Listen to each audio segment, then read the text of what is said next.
The rejection and rise, the chamber fell silent as the holographic projection flickered to life. Diplomat Michael Torres stood at the center of the vast auditorium, his heart pounding against his ribs. Around him, suspended in the air like gods passing judgment, floated the representatives of the Galactic Council. 12 species, each more ancient and powerful than the last, their forms shimmering in the sterile light of the council chamber. Torres had spent 6 months preparing for this moment. 6 months of negotiations, presentations, and careful diplomacy. Humanity had followed every rule, met every requirement, and exceeded every expectation the Council had set before them. For 70 years, Earth had operated under Council observation, proving themselves worthy of membership in the greatest coalition the galaxy had ever known. The lead counselor, a being known as High Arbiter Velkson, raised one of its crystalline appendages. The creature resembled a floating mass of geometric shapes, constantly shifting and reforming. Its voice echoed through the chamber like wind through a canyon. Diplomat Torres of Earth, Velkson began. The Council has reviewed humanity's petition for full membership. We have examined your species' progress, your technological development, and your cultural evolution over the past 7 decades. Torres felt hope surge through him. This was it. The moment humanity would finally join the galactic community as equals. He thought of the billions watching back on Earth, holding their breath in anticipation. The Council's decision is final and unanimous, Velkson continued. Your petition is denied. The word struck Torres like a physical blow. He opened his mouth, but no sound came out. Behind him, he heard his aide, Julia Martinez, gasp softly. Furthermore, another counselor spoke, this one a towering aquatic being named Counselor Thrain. The Council has decided to implement a complete economic and technological embargo against all human-controlled territories. No Council species shall trade with humanity. No Council technology shall be shared. No Council vessel shall enter human space. Torres found his voice, though it came out strangled. But why? We've done everything you asked. We've proven ourselves peaceful, cooperative, and capable. A third counselor, an insectoid creature called Magistrate Quern, clicked its mandibles together. That is precisely the problem, human. You have proven yourselves too capable. Your species advances too quickly. You question too much. You refuse to accept the natural order of things. The natural order? Torres stepped forward, his diplomatic composure cracking. You mean your order? You mean submission? We mean stability, Velkson interrupted coldly. For 20,000 years, the Council has maintained peace across 300 star systems. We have eliminated war, famine, and chaos. But such peace requires structure. It requires obedience. Your species has demonstrated time and again that you value independence over harmony. You value innovation over stability. Such traits are dangerous. Thrain's massive form rippled with what might have been satisfaction. Perhaps in another century, if humanity has learned humility, we will reconsider. Until then, you are quarantined. Any species that violates this embargo will face immediate expulsion and sanctions. Torres felt anger rising in his chest, hot and fierce. You're condemning millions of people to struggle and hardship because we won't bow to you? We are protecting the galaxy from chaos, Quern said simply. This audience is concluded. The holograms vanished, leaving Torres standing alone in the suddenly empty chamber. Martinez rushed to his side, her face pale. Michael, what do we do now? Our outer colonies depend on Council trade routes. Without their technology transfers, our expansion efforts will collapse. Torres stared at the space where the counselors had been, his hands clenched into fists. We adapt, he said quietly. We survive, and we make them regret this decision. The news hit Earth like a tidal wave. Protests erupted in major cities. Stock markets crashed. Colonial governors sent desperate messages demanding answers. But amid the chaos, something else began to emerge. Something the Council hadn't anticipated. Humanity got angry. Commander Patricia Hayes stood on the bridge of the cargo hauler Perseverance, watching the distress signal flash on her console. The ship was 3 weeks out from Earth, carrying medical supplies to the struggling colony on New Britannia. But the colony's automated beacon was screaming for help. Captain, we're receiving a message from New Britannia Port Authority, her communications officer reported. They're denying us docking privileges, Hayes frowned. On what grounds? Those people need these supplies. The young officer's face darkened. Council regulations, ma'am. The Port Authority says if they allow us to dock, the Council will revoke their trading license. Without that license, the entire station will lose access to the Council trade network. Hayes felt her jaw tighten. New Britannia Port was technically neutral territory, a way station that served dozens of species. But even neutral stations feared the Council's wrath. How many people are on that station? Hayes asked. Approximately 5,000 mixed species. Their distress beacon indicates a critical shortage of medical supplies. There's an outbreak of Viridian plague spreading through the lower levels. Hayes made her decision. Launch all medical containers on an intercept trajectory with the station. Make it look like an accidental cargo release. Give them a vector that makes recovery easy. Her first officer, a grizzled veteran named Robert Chen, smiled grimly. That'll give us plausible deniability. We didn't deliver anything. We just had a malfunction. 20 minutes later, the Perseverance's cargo bay doors opened, and dozens of containers drifted toward the station. Hayes didn't wait to see if they were recovered. She ordered an immediate jump to the next system before Council patrol ships could investigate. 3 days later, she received an encrypted message. Just 2 words. Thank you. It was a small victory, but it was something. And across human space, other captains were finding similar ways to help, to resist, to survive. On Earth, in a nondescript laboratory in Geneva, Dr. Kenji Yamamoto stared at the alien technology before him. The device was a standard Council faster-than-light drive, the kind they had grudgingly provided to humanity 70 years ago. But it came with restrictions, built-in limiters that prevented modifications, code locks that stopped humans from understanding how it truly worked. Yamamoto had spent the last 15 years studying these drives. He knew them better than anyone alive, and now, with the embargo in place, he finally had permission to do what he'd always wanted: break the locks. His assistant, a brilliant young woman named Dr. Sarah Kim, watched nervously as he worked.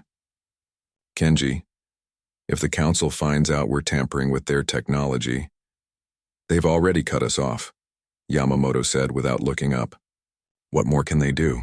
Besides, this isn't their technology anymore. They gave it to us. That makes it ours to improve. His fingers flew across the holographic interface, peeling back layers of code. What he found made him smile. The Council's technology wasn't as advanced as they claimed. It was old. Perfected, yes, but stagnant. They hadn't innovated in centuries. Humanity had no such limitations. 3 months later, Yamamoto unveiled his breakthrough.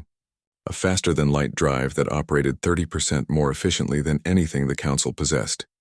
News of the achievement spread through human space like wildfire. If they wouldn't share their technology, humanity would build better. Michael Torres, now appointed as Earth's special envoy for independent relations, spent his days searching for allies. The galaxy was vast, and the Council controlled only a fraction of it. There were hundreds of independent worlds out there. Species that had never joined the Council. Civilizations that had been rejected or ignored. Torres reached out to all of them. Most ignored him. Some responded with hostility, afraid that associating with humanity would bring Council retribution. But a few listened. The breakthrough came on a world called Jara Prime. The Jaran were a reptilian species, proud and ancient. 500 years ago, they had refused Council membership, unwilling to surrender their sovereignty. The Council had punished them for it, excluding them from trade networks and leaving them isolated. Torres met with their leader, a massive female named Kessa, in a cavern that served as their seat of government. It was humble compared to the grand halls of the Council, but there was dignity in its simplicity. "Why should we trust humans?" Kessa asked, her voice a deep rumble. "The Council offered us prosperity once. They promised membership and trade. We refused because we would not surrender our independence. They left us to struggle alone. You were Council favorites. Why would you be any different?" Torres had prepared for this question. He showed Kessa the recordings of his rejection, the Council's cold dismissal, their cruel embargo. He held nothing back. "The Council doesn't want members," Torres said. "They want servants. They rejected us for the same reason they rejected you. We refuse to kneel. We refuse to give up what makes us who we are." Kessa watched the recordings in silence. When they ended, she made a sound that might have been a laugh. "Your species is either very brave or very foolish. Maybe both," Torres admitted. "But we're offering something different. Not membership in some hierarchy. Not demands for submission, just partnership.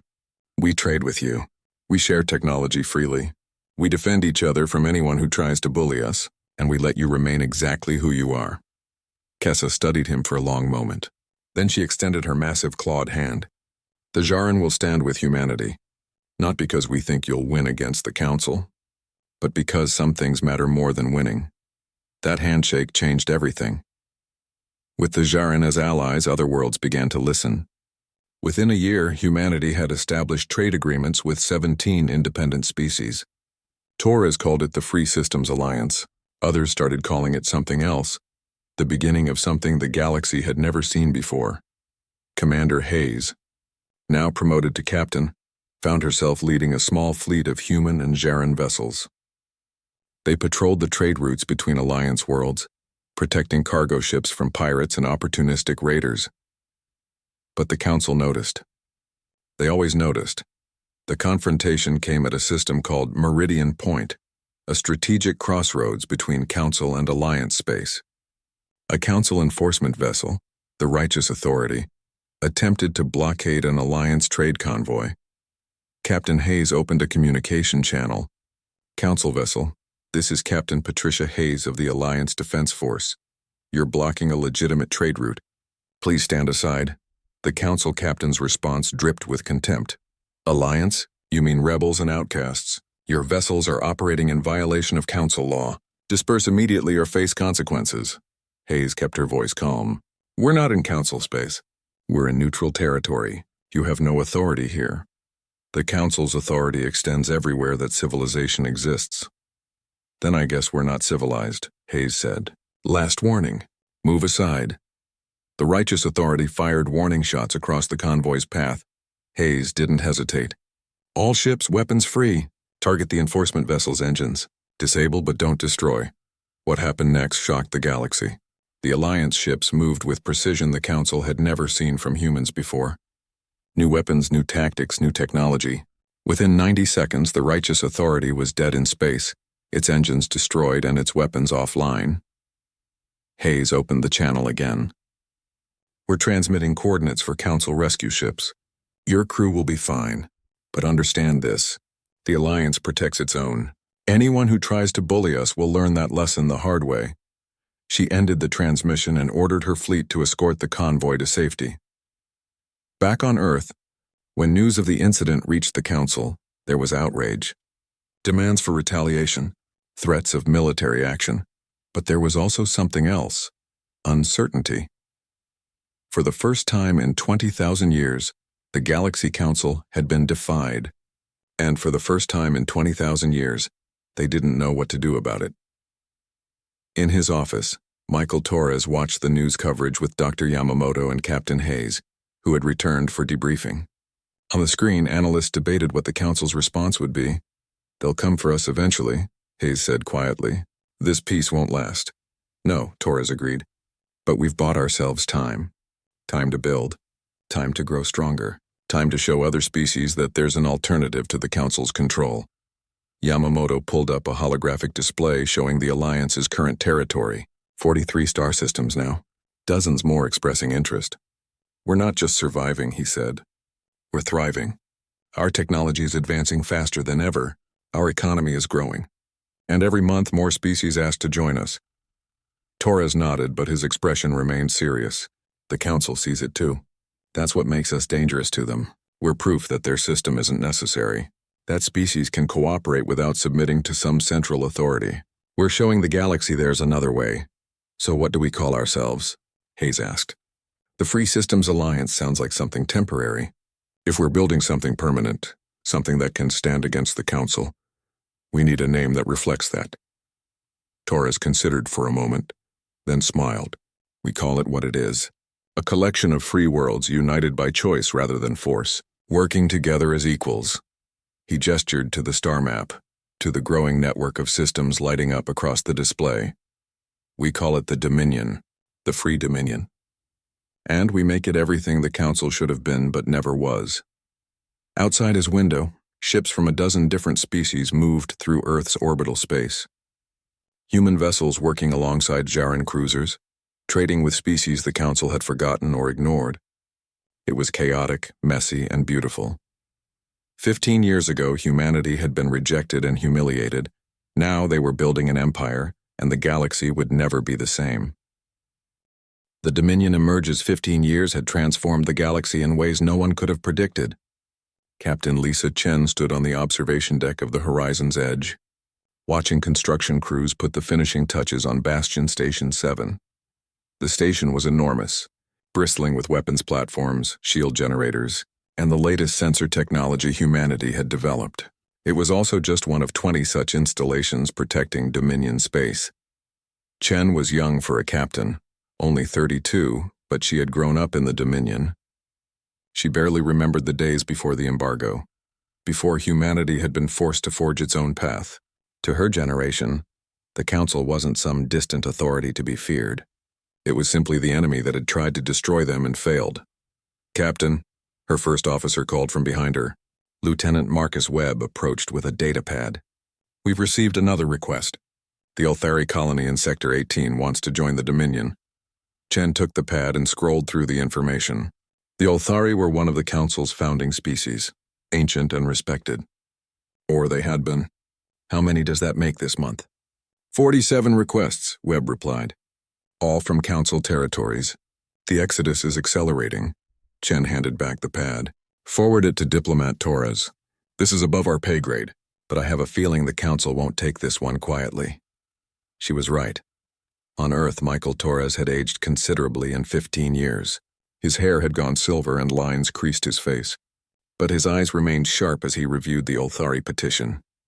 Across from him sat Dr. Kenji Yamamoto, whose revolutionary drives now powered every ship in the Dominion fleet, and Fleet Admiral Patricia Hayes, who had built the Dominion's military into something the Council could no longer ignore.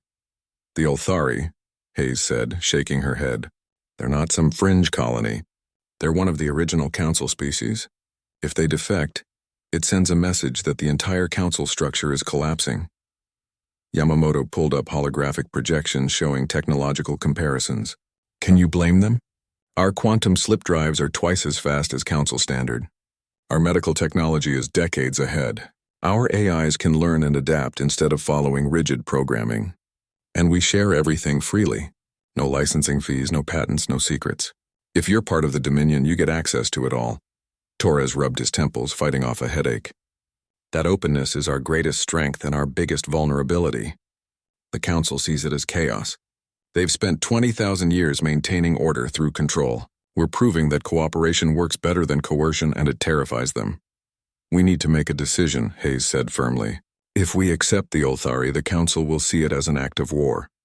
But if we reject them, we betray everything the Dominion stands for." Before Torres could respond, an urgent communication flashed across the display. It was from Ambassador Kessa of the Jaran, humanity's first and most loyal ally. Her scaled face appeared, looking troubled. "Michael, the Council just made their move. They've blockaded the Ulthari colony. They're calling it a quarantine for public safety, but everyone knows the truth. They're making an example of anyone who tries to leave." Torres felt his stomach tighten. "How many Council ships?" 12 capital vessels, plus support craft. They're not playing games anymore." Hayes leaned forward. "We could break that blockade. Our fleet is stronger than they think. And start a war that could kill billions?" Torres challenged. "The war is already starting," Yamamoto said quietly. "The Council has been escalating for months. Harassment of our trade routes, accidents that damage our ships, propaganda campaigns claiming we're dangerous radicals. They're looking for an excuse to attack us, and they're going to find one whether we give it to them or not." Torres looked at each of his oldest friends.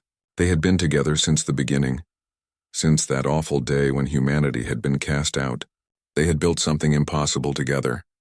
A union of free worlds that actually worked. Species from dozens of different cultures, all cooperating without a central authority forcing them to comply. "Send a message to the Ulthari," Torres decided. "Tell them the Dominion accepts their petition. And Admiral Hayes, prepare a rescue fleet. Make it big enough that the Council thinks twice about interfering, but keep weapons cold unless they fire first. We're not looking for a fight." Hayes smiled grimly. "But if they want one, we'll finish it." The rescue fleet that Captain Chen led to the Ulthari colony consisted of 30 vessels. Not just human ships, but Jaran cruisers, sleek Viridian destroyers, and heavy Korthan battleships. It was a display of the Dominion's diversity and strength. As they approached the blockaded colony, Chen opened a channel to the Council fleet. "This is Captain Lisa Chen of the Dominion Defense Force. We're here to escort Ulthari citizens who wish to relocate. We have no hostile intentions. Please allow us to proceed." The Council commander who responded was a Velxian, its crystalline form shimmering with agitation. "You are violating Council sovereignty. The Ulthari are Council citizens. They have no authority to leave. With respect, Commander, the Ulthari are people, not property. They have the right to choose where they live. We're not here to fight. We're here to help people exercise their freedom." "Freedom," the Velxian said with obvious contempt. "Your Dominion's obsession with that word has destabilized the entire galactic order. You offer chaos and call it liberty." Chen kept her voice level. "We offer choice. That's not chaos. That's civilization." For a long moment, neither side moved. 30 Dominion ships faced 12 Council vessels. The tension was electric. Chen's weapons officer whispered that they had firing solutions ready. All she had to do was give the word. Then unexpectedly, the Council ships moved aside. Chen blinked in surprise. "Council fleet, please confirm. Are you allowing us to pass? We are not cowards," the Velxian commander said, though its voice carried a note of resignation. "We will not fire first and start a war. But know this, Captain Chen, this peace cannot last.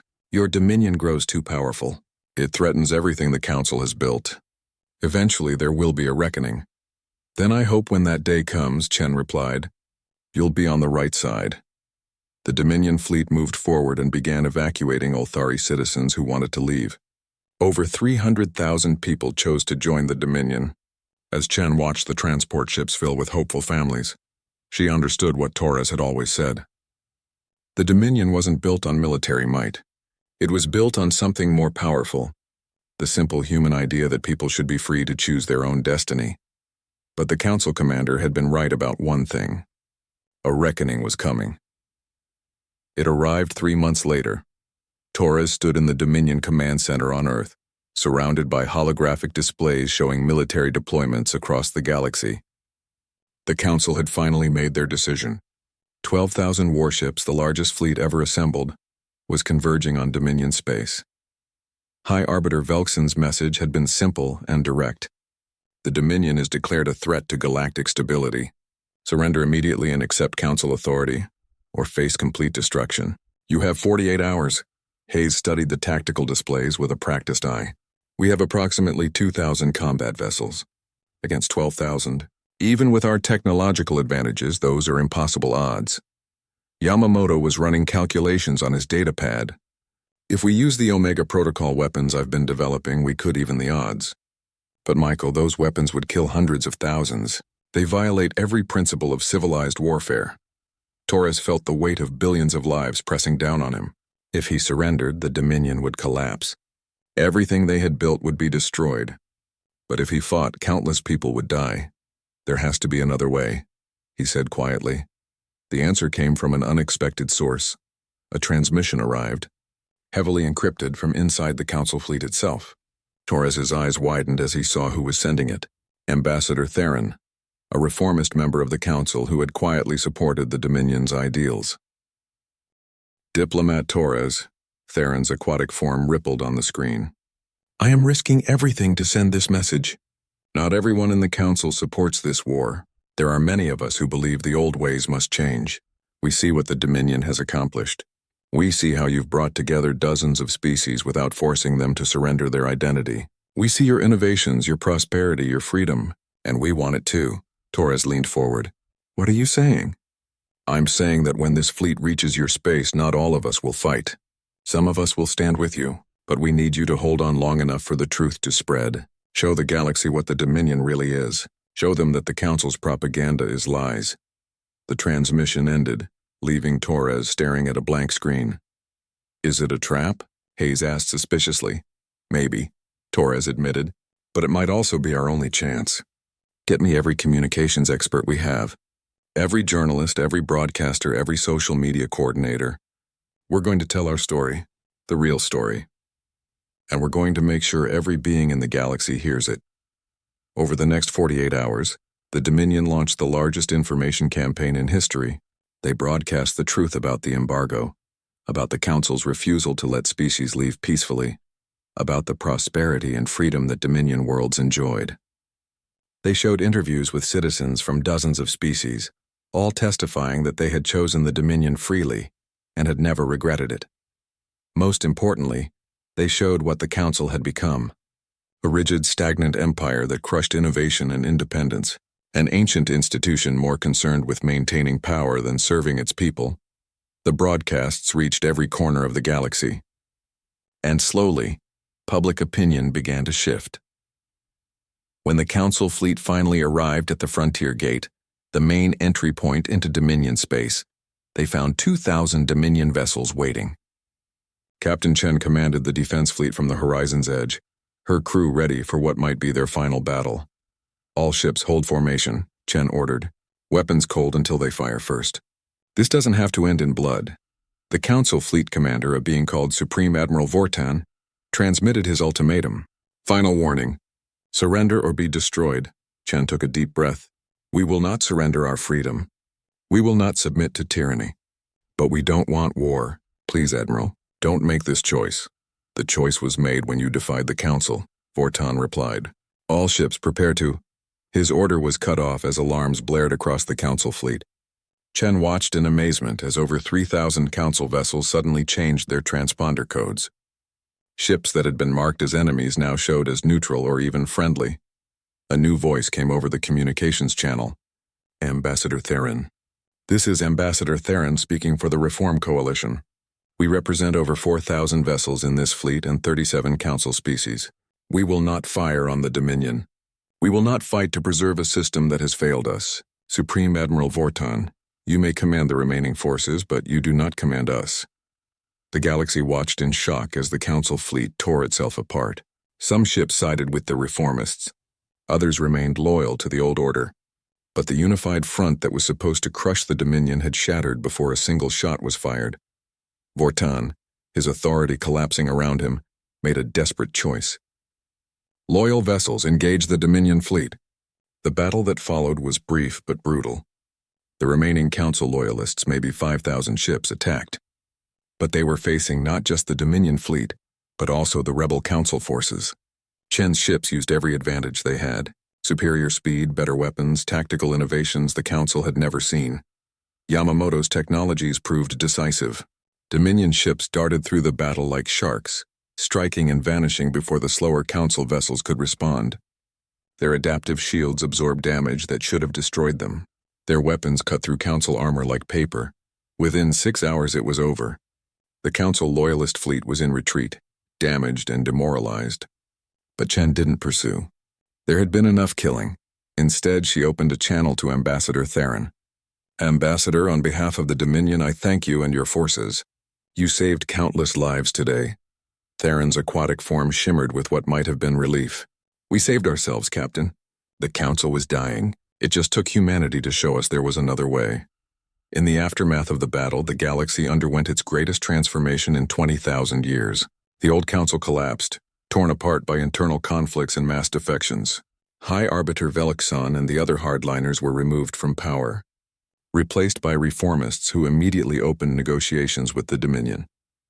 Michael Torres found himself sitting across from his old nemesis, negotiating not as a rejected supplicant but as an equal. The new Council leadership proposed a merger, a united government combining the Council's resources with the Dominion's ideals. Torres listened to their proposal, then shook his head. "No merger, no submission, but partnership, alliance, that we can do." And so the Galactic Compact was born. Not a government, but a framework for cooperation. Species could join or leave freely. Technology would be shared openly. Decisions would be made through consensus rather than decree. It was messy and complicated and sometimes frustrating. It was also free. Captain Chen, promoted to Commodore, stood once again on the observation deck of Horizon's Edge. But instead of looking at a military installation, she watched as ships from hundreds of different species moved through space together, trading, exploring, building. "It's beautiful, isn't it?" a voice said beside her. She turned to find an elderly Michael Torres, now officially retired from diplomatic service. "It is," Chen agreed. "Thank you for building this. For not giving up when the council rejected us." Torres smiled, his eyes distant with memory. "We all built it together. That's the point. No one species, no one leader, no one authority. Just people working together because they choose to." He paused, then added, 15 years ago, the council told us we were too dangerous, too unpredictable, too free. They were right to be afraid, not because we wanted to destroy them, but because we proved their entire system was unnecessary. "What do you think humanity's legacy will be?" Chen asked. Torres watched the ships for a long moment before answering. That we refused to kneel. That when the galaxy told us to submit or die, we chose a third option. We built something better, and in doing so, we freed not just ourselves but everyone. Somewhere in the distant stars, new worlds were joining the compact every day. Species that had lived under the Council's rigid control for millennia were experiencing freedom for the first time. Innovation was exploding across the galaxy. Art, science, culture, all flourishing without central authority dictating what was acceptable. It was chaotic. It was unpredictable. It was messy. It was humanity's gift to the stars. And the galaxy would never forget that a single species, banned and isolated, had changed everything simply by refusing to surrender what made them human. The age of empires was over. The age of freedom had begun,